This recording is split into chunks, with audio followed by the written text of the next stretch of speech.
I'm going to show you how to use the LCD display, which comes with the I2C communication. We're going to control this display from our Raspberry Pi. You could use the Pi 4 or the Pi 5. You could even connect it to the Pi 0 and follow the same code, because we have the same pins that we can use. Let's look at the back of this module. The ground goes to the GND of the board. The VCC goes to the 5-volt pin so that we can power up the module. Next, we can control it using the SDA that goes to the SDA of the board, and the SEL goes to the SEL. If you look at the pinout diagram, you will see that we have these SDA and SEL pins. We're going to connect them right here, and you can use this ground and this 5-volt pin. And here we have the final circuit. It's really simple to hook up. To connect these, I'm going to use some female to female jumper wires. And let's start by connecting the ground, which is the blue wire, to the GND. The VCC is on top of it. And you see it is powered up. Next, we have the yellow wire, SDA, that goes to the SDA of the board. And finally, the SEL goes to the SEL. Now, to be able to control this display, we need to enable the I2C communication of the Raspberry Pi using the Raspberry Pi configuration. You simply have to open up the terminal. So now I'm connecting to the Raspberry Pi. So we have to type this command, sudo raspi-config. We're going to go under interface options. We've already enabled the SSH in our recent episodes. Now I'm going to use the I2C. Select it by hitting enter. Would you like to use this? Yes. Then OK. And finally, I'm going to use the right arrow to hit the finish key. Once you enable the I2C interface, we have to install some tools using sudo apt-get install, and it is called I2C or square C -tools. For me, it's already installed because we have updated the system in our recent episodes. We need to get the address of this LCD display because these I2C modules comes with an address that we need to get, and we are going to put it under our code to be able to communicate with it and write any information that we want by using I2C detect, then -y, and the number 1. If you have the Pi 0, you need to use 0. And if you hit enter, you're going to see this address. So this is the address that we need. For some displays, it's going to be 27. Now we're going to add this library. Basically, it's a Python file that we need to save under our folder in which we're going to create our code. Let's use ls. I'm going to create my project under the desktop.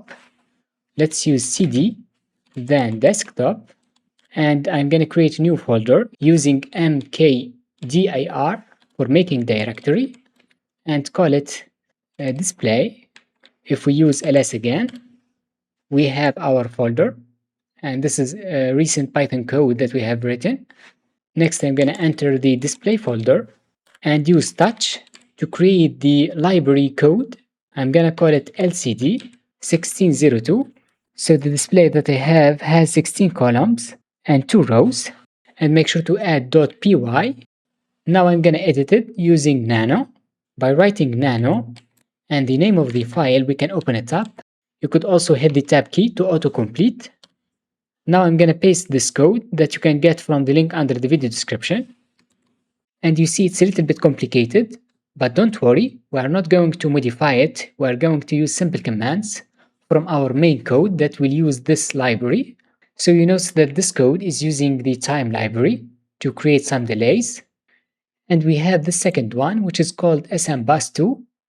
We have to install it because it's not installed by default. But first I'm going to use Ctrl O and hit enter. Then I'm going to use Ctrl X to exit.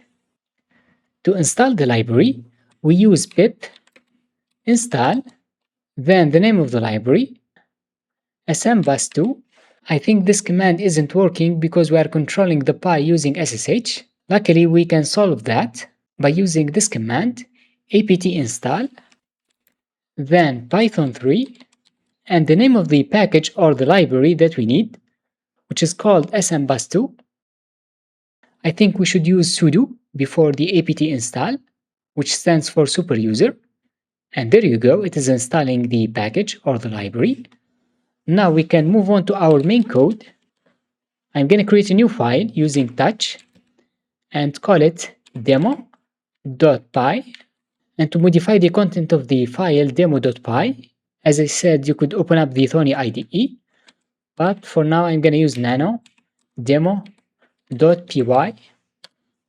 First we have to import our library using import, then the name, which is LCD 1602. Next we have to enable it or initialize it using LCD 1602.init. This takes in two parameters. The first one is the address that we have talked about. For me it's 3f, so you have to write 0x then your address 3f or 27. The second parameter is 1 or 0. If you pass in 1, you're going to turn on the backlight of the display. Then to write something, we have this method which is called write, and this function takes in a few parameters. The first one is the position from where we're going to start writing the commands or the letters. So here we have 16 columns and 2 rows. We're going to start writing our text from the first column and the first row. That's why I'm going to pass in 0, then 0 for the row. And the third parameter is the text that we want to show, like hello Raspberry Pi. And I think that's it. Now I'm going to use Ctrl X to exit, and it's going to ask you to save the file, use Y, and hit enter. You may need to rotate the potentiometer behind the I2C module, and we're going to execute our code using this command python 3 and the name of our file, which is demo.py. And there you go, we have hello Raspberry Pi. And to write something else under the second row, let's get back to our code using the nano demo.py. And I'm going to copy this line of code using Ctrl C and paste it using Ctrl V. Of course, we're going to start from the first column, but we need to go to the next row, which is number 1. And I'm going to write DIY TechRush. Also, we can use the clear command to make sure to clear the screen at the beginning by using the LCD 1602.clear. Let's use Ctrl X, Y, and enter. Then I'm gonna run the code using the same command. And there you go, we have hello Raspberry Pi DIY TechRush. I think that's all for this episode. If you have any question or comment, make sure to write it under the comment section down below, and I will see you in the next one.